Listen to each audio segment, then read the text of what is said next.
wabarakatuh. Selamat pagi semua. Semoga kita diberikan selalu kesehatan dan kesempatan. Pada materi pengantar akuntansi, kita akan berbicara tentang akuntansi perseroan. Tapi sebelum kita lanjut, jangan lupa like, komen, share, dan subscribe. Yang kedua, biasakan menonton videonya sampai selesai supaya tidak gagal paham. Oke, kita lanjut. Materi kita hari ini kita berbicara tentang akuntansi perseroan. Saya Rudi Abdullah, SE/MHKG. Oke.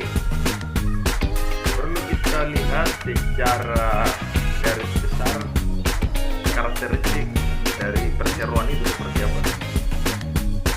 Dia adalah sebuah badan hukum yang dibedakan dan terpisah dari individu-individu yang mendirikan dan menjalankan organisasi tersebut.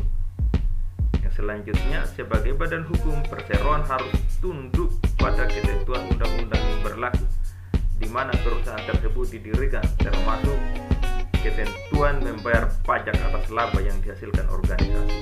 Nah, ini lagi-lagi kita berbicara pajak ini. Oke, kita lanjut. Nah, karakteristik perseroan itu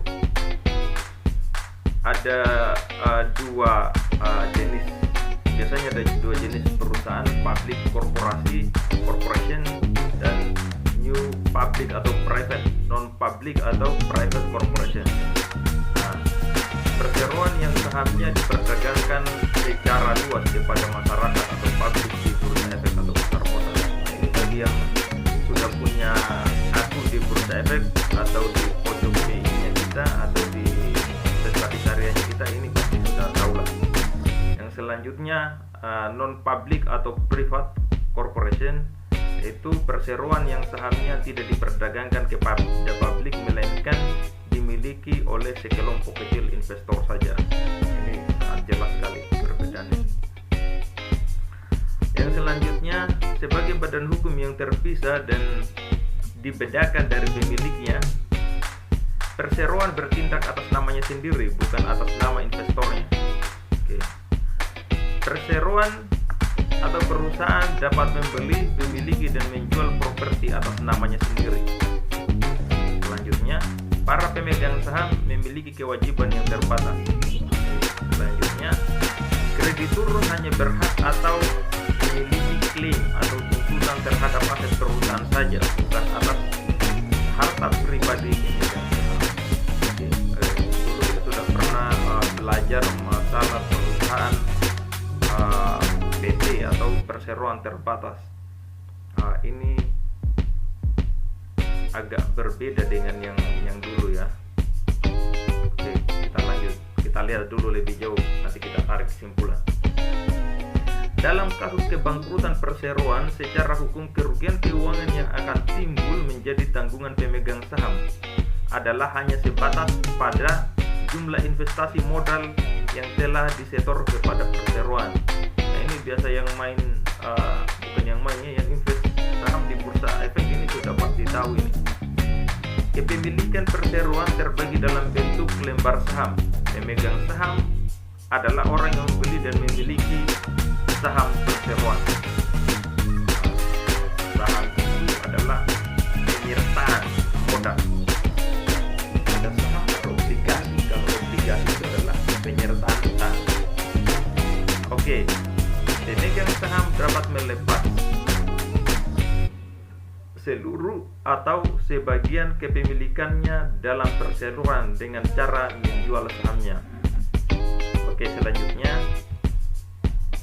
nah ini pembentukan perseroan. Diawali dengan mengajukan aplikasi ke negara. Ini maksudnya, ini aplikasi ini beberapa surat-surat yang dibutuhkan untuk membentuk perseroan. Setelah aplikasi pengajuan disetujui, negara akan mengeluarkan piagam atau akta pendirian perusahaan. Nah, jadi negara ini besar sekali peranannya dalam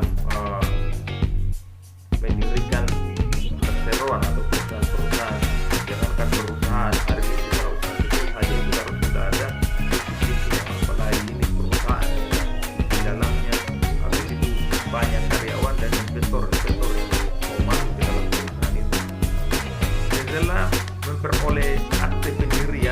pendiri perusahaan menyiapkan ADART. ADART ini aturan dasar dan aturan rumah tangga perusahaan. Jadi ketika sudah selesai akta pendiriannya, itu ada aturan-aturan yang mengatur tentang sistem atau mekanisme yang berjalan di dalam perusahaan, atau biasa dikenal ADART. Bukan ADAD ya, ADART. Oke, kita lanjut. Kita lihat modal perseroan. Setelah resmi terbentuk, perseroan akan memulai melakukan penjualan hak kepemilikannya dalam bentuk lembar saham. Nah, kalau kita berbicara saham hari ini, sahamnya kita lagi pada jatuh. Kenapa? Ya, salah satu penyebabnya adalah ekonomi lagi yang digoyang oleh corona. Jika perseroan hanya memiliki satu jenis saham atau satu kelas saham, maka saham tersebut dinamakan saham biasa atau common stock. Oke, jadi kita semua perusahaan itu, saham itu sebetulnya ada dua secara garis besar: saham preferen dan saham biasa. Selanjutnya, modal pemilik dalam perseroan dinamakan modal pemegang saham atau stakeholder equity. Ini hanya istilah saja ini.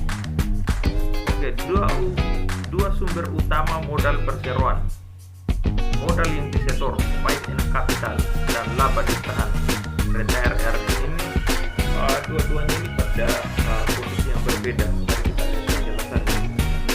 Modal yang disetor atau paid in capital. Modal yang disetor atau yang dikontribusikan oleh pemegang saham ini dari awal pendirian perusahaan ini, modalnya sudah disetor dia, merupakan keseluruhan jumlah kas atau aset lainnya yang disetor oleh pemegang saham ke perusahaan untuk dipertukarkan dengan saham. Jadi di sini bukan hanya uang cash, tapi juga bisa berupa barang, baik itu tanah, bangunan, ataupun kendaraan, ataupun peralatan. Laba ditahan atau return earnings, di mana laba bersih yang diperoleh selama periode berjalan akan ditutup, dimasukkan nilainya ke dalam akun laba ditahan. Laba bersih ini akan dibagikan sebagian kepada pemegang saham atau sebagai dividen, dan sisanya diinvestasikan kembali dalam perusahaan tersimpan dalam akun laba ditahan. Nah, ini perlu dilihat kedua sumber modal ini, modal yang disetor atau ada laba ditahan. Kalau modal yang disetor ini adalah modal yang memang dari awal perusahaan itu berdiri, kita melakukan penyetoran modal, sedangkan laba ditahan ini ketika perusahaan itu sudah berjalan dan mendapatkan keuntungan, atau di akhir ketika perusahaan ini dimulai lagi, biasanya ada yang disebut dengan laba ditahan. Sumbernya dari mana? Sumbernya dari keuntungan penjualan saham. Oke, kita lanjut. Sekira ini jelas ya. Oke, kita berbicara penerbitan saham. Saham memiliki nilai pari, yaitu nilai yang tercantum dalam saham.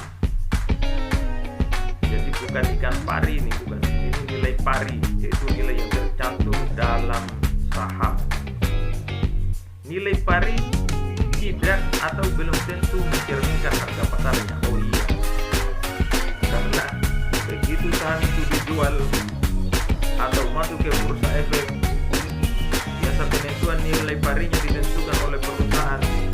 Kalau masuk ke bursa efek biasanya jatuh itu pusing itu manajer bursa. Tapi kalau baru masuk langsung up, langsung hijau, wah itu alhamdulillah sekali. Selanjutnya, harga pasar saham adalah harga yang terbentuk hasil interaksi penjual dengan pembeli, harga yang terjadi di pasar. Nah, ini biasa yang jual beli saham di bursa itu sudah tidak menjadi masalah. Bagi mahasiswa yang belum paham, bagi teman-teman yang belum paham tentang saham ini, nanti di semester atas ada materi khusus tentang saham, dan mahasiswa itu diwajibkan untuk membuka akun di galeri investasinya kita, sehingga semua mahasiswa bisa melakukan transaksi saham. Oke, selanjutnya, harga saham cenderung akan mengikuti perkembangan kondisi keuangan perusahaan, laba perusahaan maupun dividen, ataupun pengaruh faktor luar perusahaan seperti tingkat inflasi, perubahan suku bunga, politis, kondisi ekonomi negara dan lain-lain. Nah, jadi memang banyak faktor yang mempengaruhi dari harga saham ini. Bahkan hampir-hampir kita tidak bisa, bukan hampir-hampir ya, hari ini kalau untuk harga saham ini tidak ada yang mampu mengendalikannya, sekalipun itu biasa dikenal dengan istilah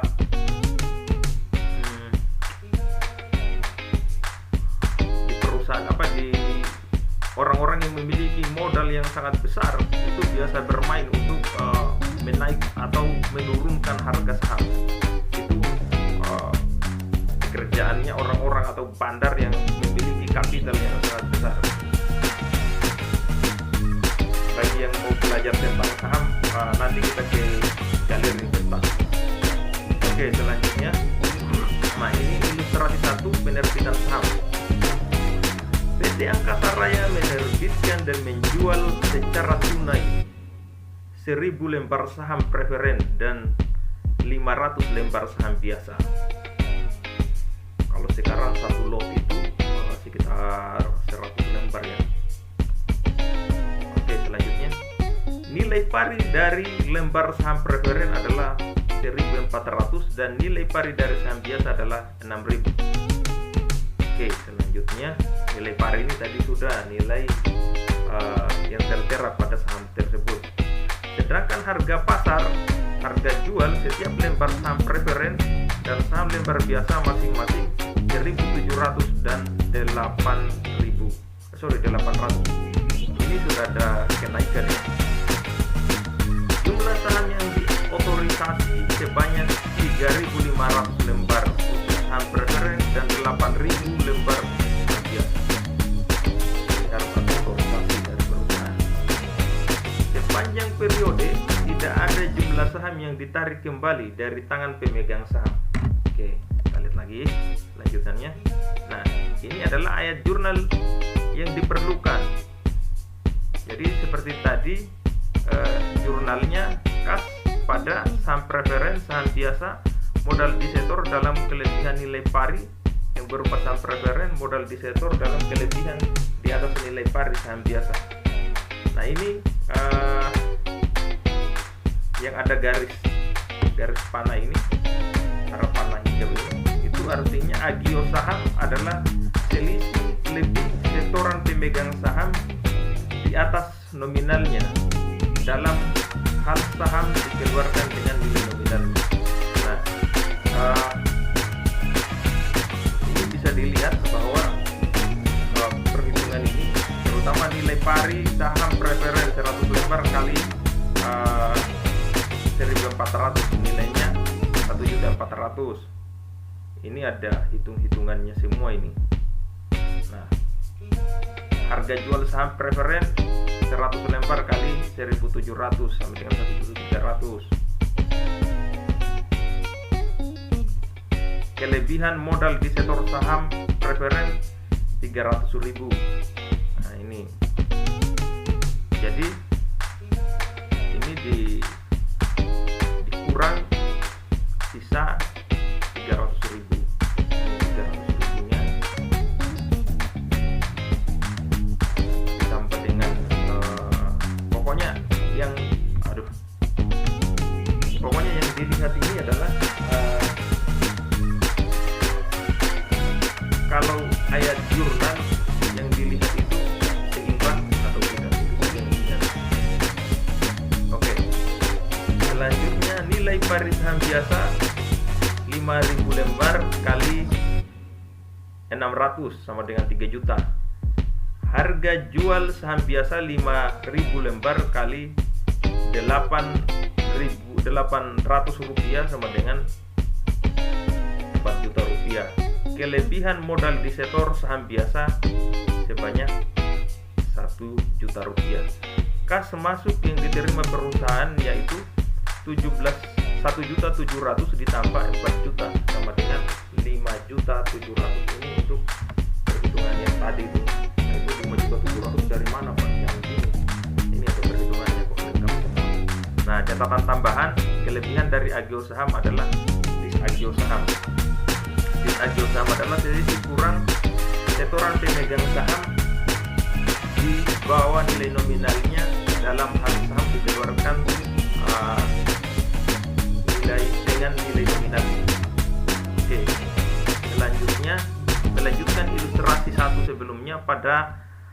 Jika pada akhir tahun 2013 PT Angkasa Raya memiliki laba ditahan sebesar 40 juta, maka bagian modal pemegang saham akan tampak dalam neraca perusahaan di bagian modal menjadi sebagai berikut. Nah, ini modalnya. Oh, tidak kelihatan ya. Saya geser sedikit dulu. Nah, ini modelnya seperti ini. Jadi modal di sektor ini dari yang pertama tadi, modal saham di mana ini ada saham preferen, nilai parinya 1.400 per lembar saham, 3.500 per lembar diamortisasi, 1.000 lembar saham diterbitkan dan beredar. Nah, nilainya sebesar Rp1.400.000. Saham biasa nilai parinya 6.000 per lembar, 600 per lembar, 8.000 lembar diamortisasi, 500 lembar diterbitkan dan beredar. Nah, nilainya Rp3 juta. Nah, total modal sahamnya menjadi 4.400.000. Nah, tambahan modal di setor, di mana kelebihan atas nilai pari saham preferen adalah 300.000, kelebihan nilai pari atas saham biasa adalah 1 juta. Total tambahan modal di setor adalah 1.300.000. Nah, ini diakumulasi total modal saham dengan total tambahan modal di sektor menjadi 5.700.000. Nah, laba ditahannya adalah 40 juta. Jadi total modal pemegang saham adalah 45.700.000. Oke, saya bergeser lagi. Nah, kita lanjut ya. Nah, tampilan neraca yang hanya sebagian di atas, yang hanya menampilkan bagian modal pemegang saham saja, merupakan pola laporan modal pemegang saham. Nah, ini ilustrasi kedua. Ilustrasi 2, penerbitan saham. Saham dapat diterbitkan atas dasar pesanan. Misalkan di akhir tahun 2013 PT Angkasa Raya menerima pesanan saham biasa sebanyak 2.000 lembar dengan harga pesanannya yaitu Rp770 per lembar. Nilai pari saham tersebut adalah 6.000 per lembarnya. Dalam hal ini perusahaan menerima uang muka sebesar 30% total harga pesanan. Sisanya 70% akan diterima pelunasannya pada 1 Januari 2014. Nah, ini juga jurnalnya. Saya kira ini mirip dengan yang tadi. Ini malah lebih lengkap dengan perhitungannya. Cukup dilihat ini arah panahnya ini adalah semua adalah mode perhitungannya semuanya. Itu tidak kelihatan ya. Oh, iya. Nah, untuk nilai yang ini 340. Oke. Nah, dengan melanjutkan data dari neraca parsial di atas slide 14, maka pengaruh pesanan saham tersebut besarnya modal pemegang saham adalah sebagai berikut, atau laporan pemegang saham dapat dilihat. Nah, ini modelnya seperti ini. Saya bergeser lagi. Nah, ini kira sama saja ini dengan yang tadi. Next ya. Nah, kalau mau dilihat saja dulu. Nah, ini dilihat. Nah,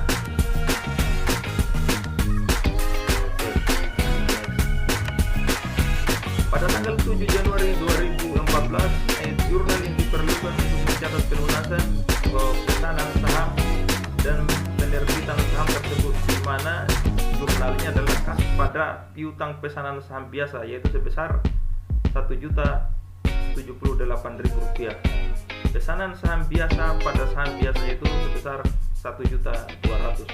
Maka setelah pelunasan laporan modal pemegang saham yang kita buat akhir bulan 31 Januari 2014 atau yang dapat juga kita lihat pada neraca 31 Desember 2014 di bagian modal pemegang saham sebagai berikut. Nah ini tadi 1.778.000 dan 1.200.000.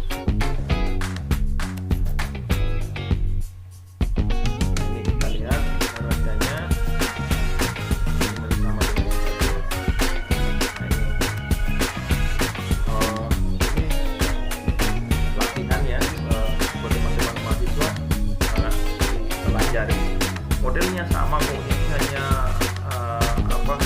diperluas saja sedikit transaksinya. Nah di sini PT Dapur Ngebul baru berdiri awal tahun. Di bawah ini adalah transaksi pembentukan modal perseroan. Nah, tanggal 3 Januari 2015 dijual secara tunai 30.000 lembar saham biasa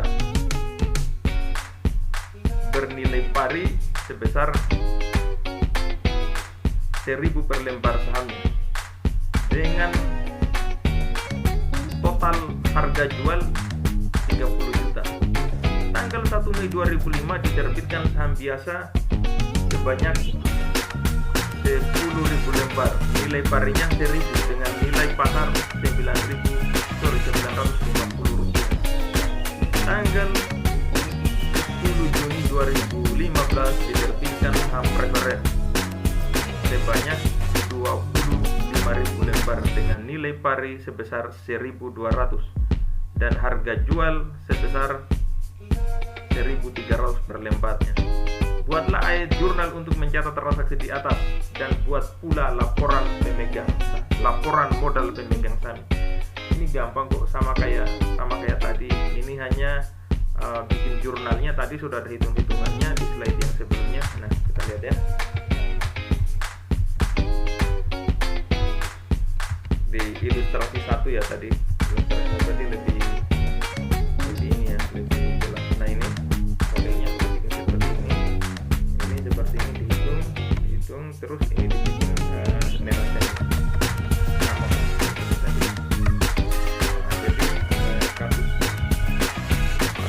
Latihan ini dibikin nanti dibikin ayat jurnalnya dan laporan modal pemegang saham.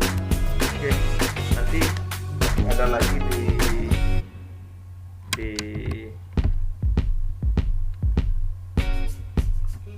materi selanjutnya, karena ini masih berlanjut ya. Materi ini lumayan banyak untuk akuntansi perseroan, tadi baru sepintas. Tapi nanti kita lanjutkan pada sesi selanjutnya. Saya kira demikian untuk materi ini. Nanti kita lanjutkan pada PowerPoint yang kita akan bahas pada pertemuan selanjutnya. Saya kira itu saja dari saya. Terima kasih. Assalamualaikum